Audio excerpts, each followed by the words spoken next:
Hey, family, it's your sister Jocelyn here, and welcome to another episode of Faith on the Journey.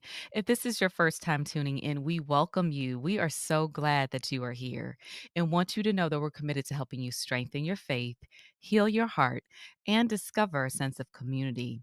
And we do so through a variety of ways by connecting you with a team of Christian counselors and offering trauma healing trainings across the country. You can learn about these resources and so much more by visiting our website at faithonthejourney.org. Again, that is faithonthejourney.org. Now, today we are welcoming to the show an amazing man of God who I had the opportunity to engage with on a panel. I saw him at this training and he was so outspoken. I said, I need to have you on my show because the dialogue that he was having is a necessary dialogue. And you're going to learn more about that in a minute. But let me introduce you to this brother first. I am bringing to the show Dr. Robert Marshall, who is one of the top empowerment and wellness speakers in the country. Robert's journey to wholeness from bullying, fatherlessness, sexual traumatic experiences has allowed him to be the perfect advocate for boys and men who are looking to overcome childhood adverse experiences and traumatic events. Robert is the author of 6 published books, and he truly believes that every human has the ability to walk in total wholeness and unlock their greatness. And he's on mission to do that. And so I'm grateful to welcome to the show Dr. Robert Marshall. Prophet Jocelyn, how are you?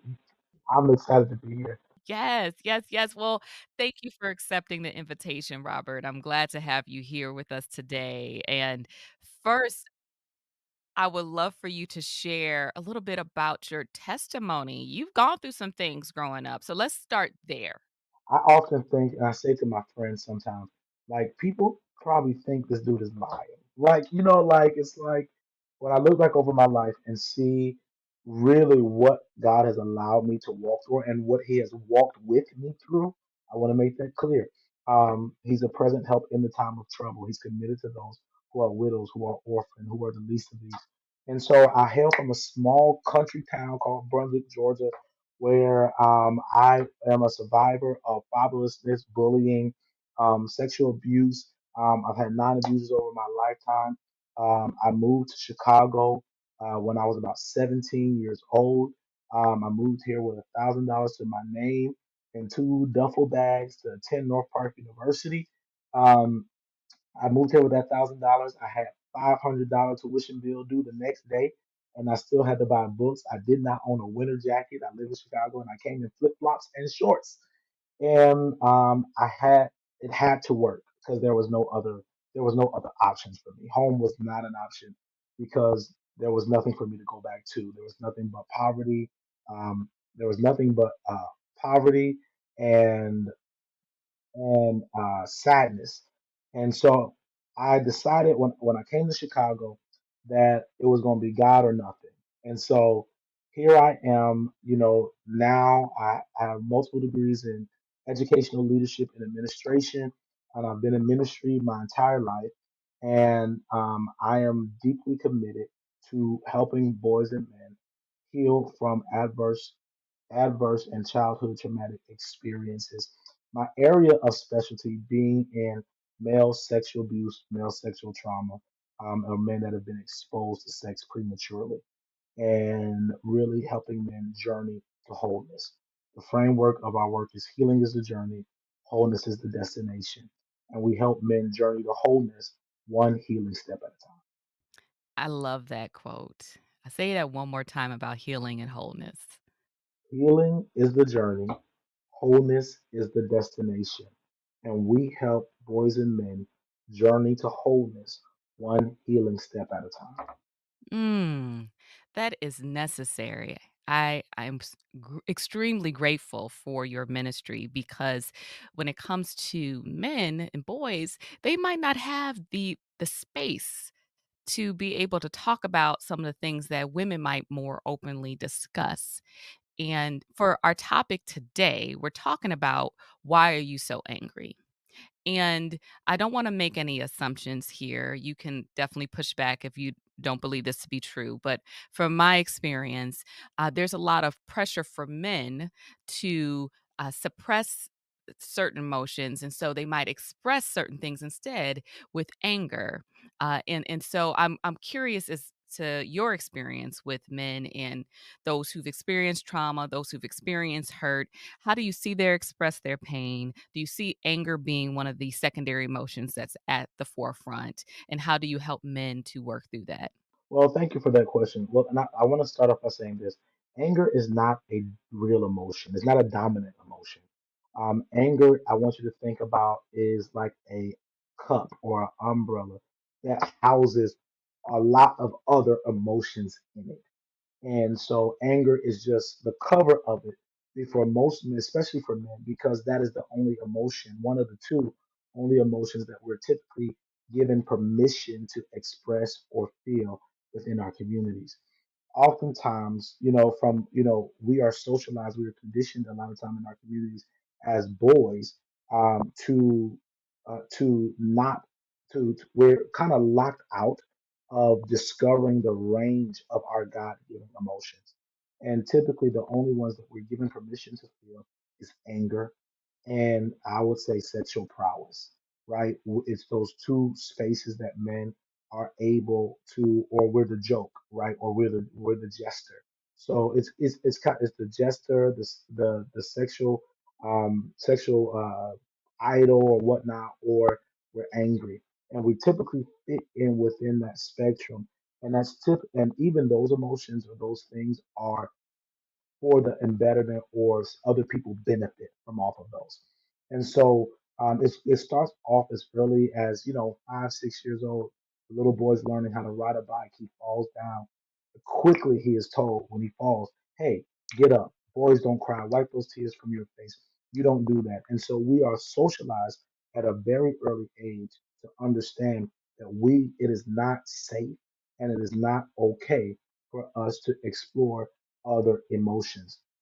And I want to be specific about saying it's not safe because as early as sometimes 3, 4, 5, 6 years old, boys who do cry or who might be a little bit more, expressive in various ways are often lashed out at as, hey, don't do that, don't cry. And sometimes there's even with a physical, they get hit or there's some type of physical piece to it that trains them that hey, exploring the range of your emotions is not safe, and you will get in trouble. So it's one of the worst things that we can do for our boys and men is arrest them emotionally. And so I believe a lot of the men that I deal with have emotional arrested development where they've experienced traumas, they've gone through, they're trying to be strong, they're trying to fit into narratives, and they don't because a lot of the narratives that is often created, especially for men of color and black, brown, Asian, Latino communities, it's called it's the machismo, it's the strong man, it's this really this Western idea of masculinity. You are strong, you are alpha, you don't have problems, you solve problems, right? That's a lot of work and that's hard. And I don't care whoever the strongest man is, right? You can't be strong all the time. And so, a lot of ways, what happens is men, we often then feel inferior, and there's an internal battle struggle with who we are as humans who have a wide range of emotions, but are not given permission to express those. And so, it comes out in anger, it comes out in rage, it comes out in self harm. And do you know that? Amongst men have the highest rates of suicide in our country. Men. It is men. It's not women. It's men. And typically, I believe a portion of that is because there is such an arrested emotion. We have such arrested emotional development that we cannot express how we really feel. And so internally, it creates a fight, it creates a struggle, it creates depression, it manifests in depression, anxiety, it leads to a lot of self sabotaging behaviors like extreme sexual escapades, alcohol addiction, drug addiction, as well as an array of other self-sabotaging behaviors that could be prevented if men if we give ourselves the permission to feel. Wow, that's heavy. And as you're describing all the weight that men are typically carrying, that's too much for anyone to carry. And the results. Let's talk a little bit more about the collateral damage, if you will, how it impacts them, how it impacts those around them. What's the effects of carrying all this? And for in some cases, it coming out in anger because of all the stuff that they're carrying. Oftentimes, men implode. They implode or they explode. And typically, the collateral damage are the people who love them the most. Is the people who care about them the most. The wives, the moms, the sisters, the sons, the family members. Because to be honest, I heard a quote the other day that oftentimes men get triggered and their switches get flipped because their families are the ones that installed them. Can you repeat that the families are the ones that did what? Installed them. So a lot of times family members know how to flip the switches in men, or they experience the dysfunctionality of men. But oftentimes, it is the families that have instilled these switches in them, not giving them the full permission to explore all of who they were. In one of my books, not believe like a member, in one of my books entitled "What Every Man Needs to Know," I talk about men taking back their power to redefine what it means to be a man, what it means to be masculine. Because if we look just historically in our communities, in the 50s, 60s, 70s, 80s, that was really the fatherless generation where fathers were out of the home and manhood and masculinity was being defined by either moms, women who did not have healthy relationships with their own fathers or did not have healthy relationships with men in general. And so oftentimes they created narratives with their children of what manhood or men or masculinity should look like. A lot of times during those times, the pimps, the people on the streets, those uncles who were dealing with years of trauma that got undealt with because they did not have the means, the freedom, or the resources to, or the language to even define it or even process through it. A lot of men during those eras lean to more self sabotaging behaviors, womanizing, or sexual conquest, or drugs, or alcohol, or straight up just abandoning their responsibilities because they did not have the framework a healthy framework to define themselves by. And oftentimes, men, if we can't meet the standard, if we feel like we are less than, if we feel like we are failures, we are going to hide, we are going to run, we are going to either fight, we're going to flight. It's going to be one of those responses. And so we run from responsibility, we freeze, we don't say anything, we get silent, and as the world still goes on. But those who we love and who love us the most often get the end of the stick. I'll use me for instance. Even me being who I am, one of my trauma responses is when I feel uncomfortable or I feel like I've dropped the ball, I will go silent. I will not because I want to go silent, but I my response is I didn't meet y'all standard. Let me just back away. Not because I don't want to talk, but because of the level of shame that I'm experiencing internally feeling because part of mine was trauma, it was abuse, it's people pleasing. So when I feel like I failed you, it's hard for me to show up and still confidently be who I am because I feel that small thing, even if it was a small as a small as a meeting, and I missed the meeting, I'm late for the meeting, then all I hear is you're a failure, you're dumb, you're this, you're that, and instead of dealing with that I just retreat within myself. But the ones who are showing up for me see it as not responsible, disrespectful, dishonorable, incompetent. And it's not incompetence, but it's shame. That's an incredibly important example of how we need to do the digging to see what's underneath that, because what we are seeing is the behavior on the surface, but underneath there is emotions, thoughts, experiences, and the oftentimes we don't do the digging. The person who's actually experience it, in this example, yourself, sometimes you might not be aware. Why am I acting like this? Why am I behaving like this? You don't realize, or you're not able to name the emotion underneath. Nor is the person who's getting the short end of the stick, because you might be in a case acting crazy, going off, and they like, I just asked you if you could just take out the garbage and you just went clean off on me. What's going on? And I guess my question is, what type of reflection does the person need to do to be able to become self-aware about their true emotions? And then the second question is going to be, how does the people around them who are getting the short end of the stick work through this? So those are my two questions for you. I would say number, and I wanted for the record, I am not a therapist. I want to say that I'm not a certified therapist, so my answers are from my research, our experiences with various types of men from different walks of life. And so I just want to be honest and open with that dialogue, so you won't, so nobody listening will sue me. I want to say, so I would say the first thing is that if you are the one experiencing these things, you do have to, and sometimes it's hard, but everybody, and for men, I would say for me, you need, I would say number one, ask your friends, ask the people who love you, how do I respond in these things? And don't be on the defensive. Just sit and listen. Sit and listen and ask, hey, how am I when I'm angry? How am I, like, what do y'all think about my emotional intelligence and maturity?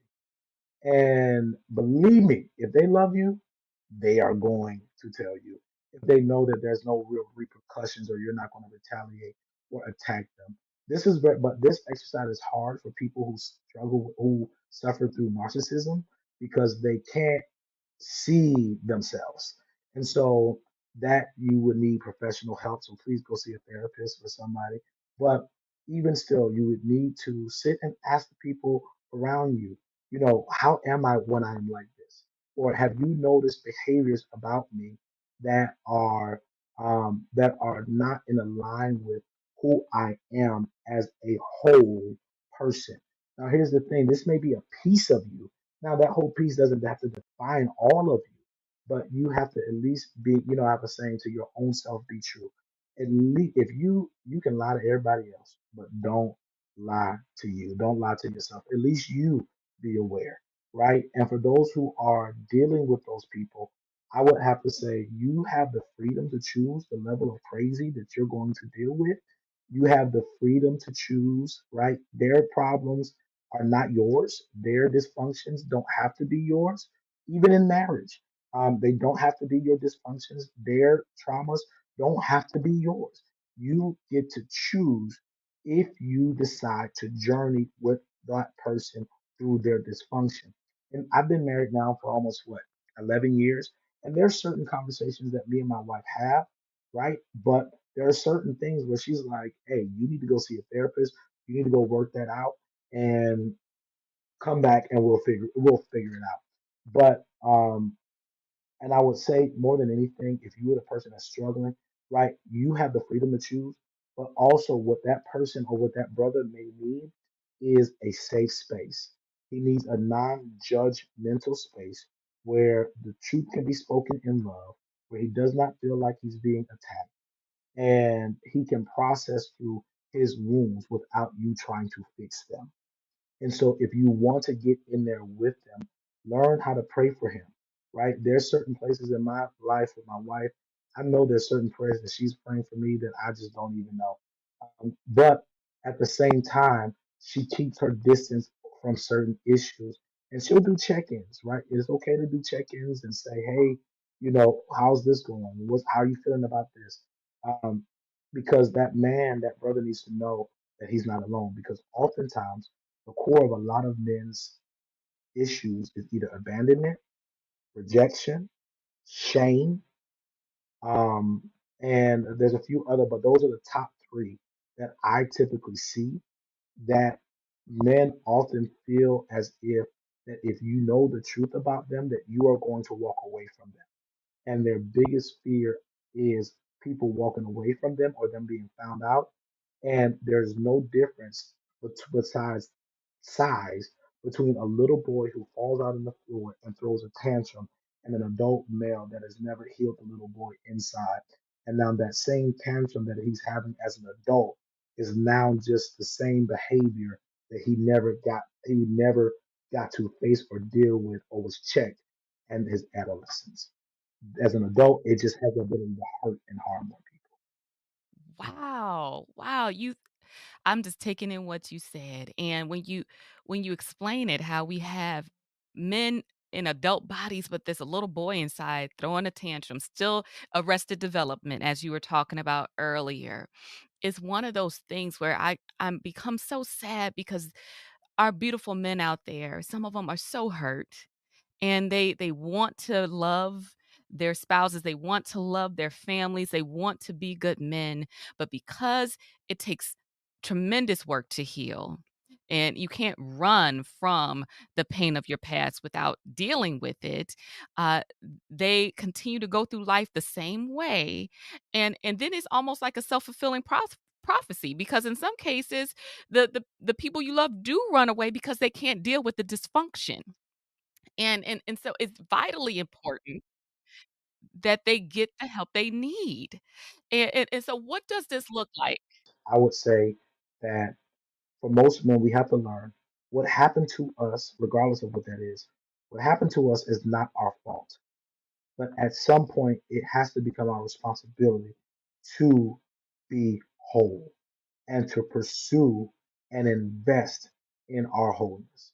How many more relationships are going to be impacted by your trauma, by your pain that is causing you to self sabotage anybody, any relationships that you've had. And for some men, relationships are hard and they can be, and I don't know how, you know, I can say this, but with being proper, it is sometimes easier for men to explore sex and sexuality with various partners instead of being faithful or loyal to one because loyalty sometimes requires intimacy. It does. And for men, sexual conquest does not require intimacy, it's physical. And so a lot of times they're having physical interactions with other individuals because it has nothing to do with the other individual. It has to do with their own confidence, their own shame, their own need to feel loved, to feel accepted, to feel like that they are enough. And so they will have multiple partners, but cannot be faithful, cannot be loyal. And it's hard. And a lot of times, I just want to help those who are out there, maybe you're dealing with this. Oftentimes, they have a problem with being faithful and loyal because they were discipled in dysfunction and loyalty or intimacy hurts for them. They can take off their clothes before they show you their heart because they are afraid that their heart is going to be broken again. It doesn't make it right, but I want to add context to this experience for those who may even be struggling with infidelity in your relationships in your marriage. I'm not saying it has to be right, and I'm not saying if it's abusive, stay. But at least if you're able to humanize their lived experience, it provides context for you to extend grace and mercy to that individual and give you the closure that you need. It does not mean you have to take them back. Forgiveness does not always mean or reconciliation does not mean closeness. It does not mean proximity. You can forgive them and you cannot have a relationship with them. That is your prerogative. You have that choice. But at least understand the entire story. Mhm. Yes, yes, yes, yes. Dr. Robert, I could sit here with you all day. Okay, couple more questions before we wrap. For someone who's listening, and it might not be just a brother, I do want to emphasize that some of our sisters is angry out here. But whoever is listening right now, who might realize, man, I've been letting anger destroy the people who I love, and I want change. What could be some practical steps that they can take? You talked about talking to other people to ask them. their opinion. We talked about counseling. Is there anything else that you will offer, even through the work that you do, that you've seen to be a blessing? Well, one of my books out there, I have a new book coming out called Believe Like a Man. And it speaks to, it's a spinoff of my book, What Every Man Needs to Know. And there are five core things that I believe that every man needs to know if he's trying to journey to wholeness. And or every, the first thing is this, that you have the power to redefine and choose who you are going to be. I talk about in my book making inner negotiations with yourself.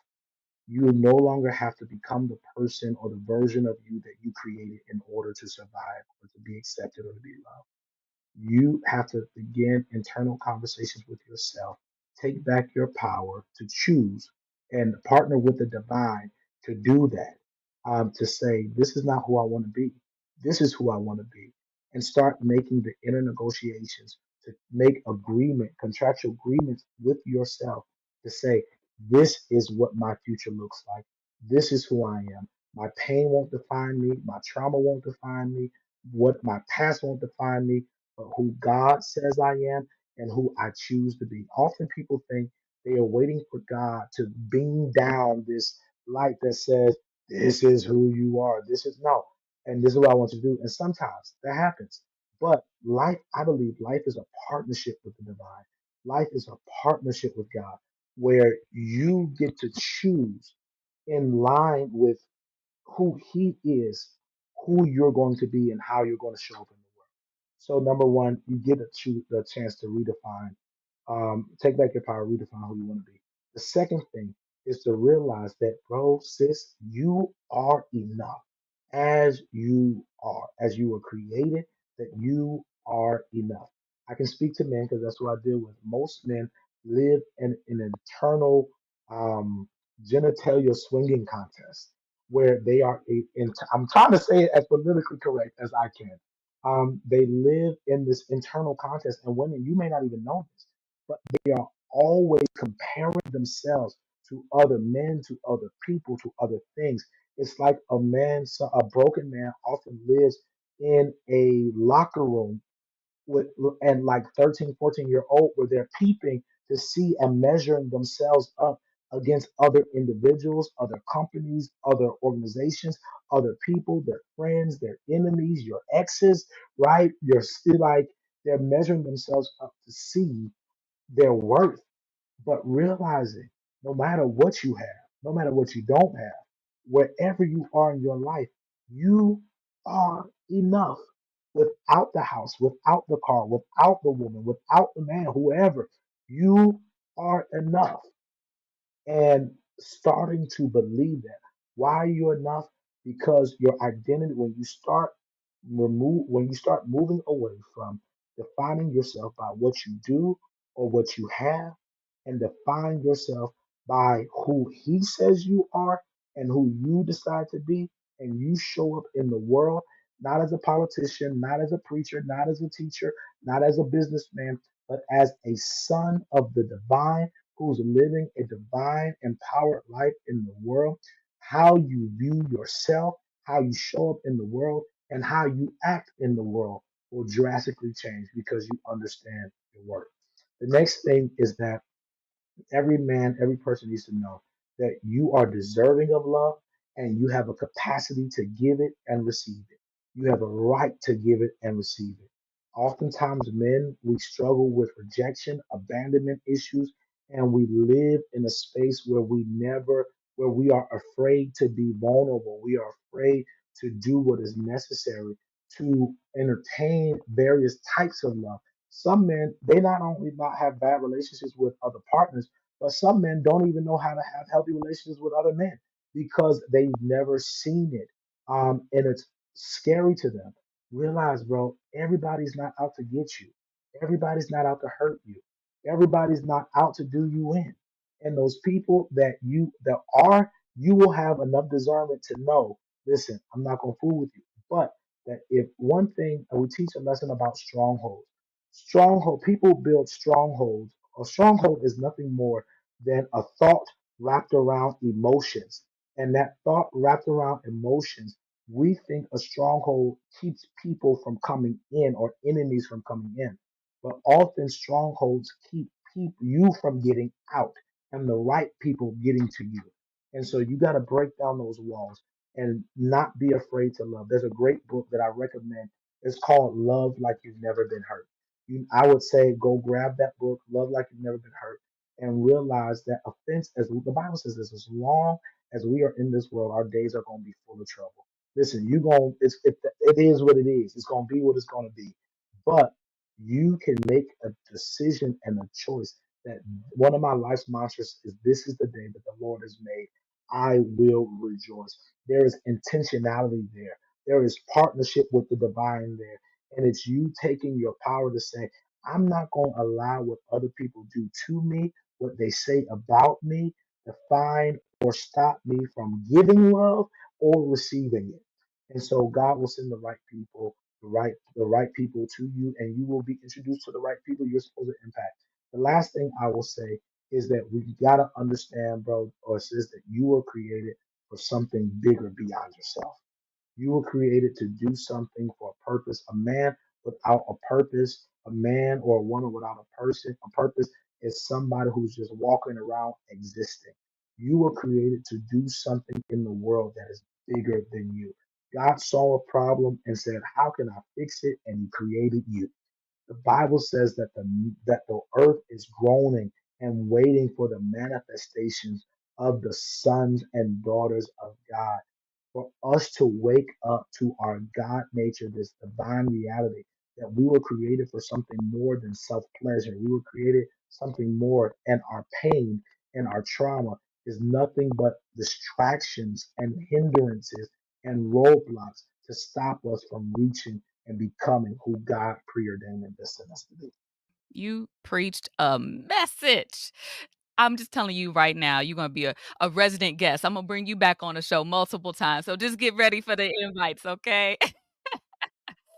Our time, unfortunately, is up for today's show, but let our listeners know where they can stay in touch with you and find out more information. Please, please, please follow me on any social media platform, whether it's LinkedIn, Facebook, Instagram, TikTok. You can follow me at Robert H. Marshall Jr. At Robert H. Marshall Jr. If you want to connect with me, if you want services, you want coaching, you want counseling, you can go reach out to roberthmarshall.com. That's roberthmarshall.com. If you are in the Lake County area, I am the site coordinator for the Community Healing Resource Center. If you are experiencing any types of traumas, situations, hunger, abuse, domestic violence, housing stuff, listen, you can connect with us at the Lake County Community Healing Resource Center, and we would love to help you in any way possible. Good stuff, good stuff. We'll have that information in the show notes. Thank you, Robert, for being here. You blessed our audience today, and you blessed me. Thank you so much for having me. Yes, yes, yes. And thank you all for tuning into another episode. Oh, he dropped some gems. I hope you had a pen and pad to take some notes. But as I mentioned, I'll definitely be inviting him back on. And if you enjoyed today's episode, you know what to do. Share this with a friend. You know some people who need to listen to this. So just you don't even have to tell them why you're sharing it. Just say, hey, I checked this out, right? And leave a 5-star review to help us to get this message out to the world.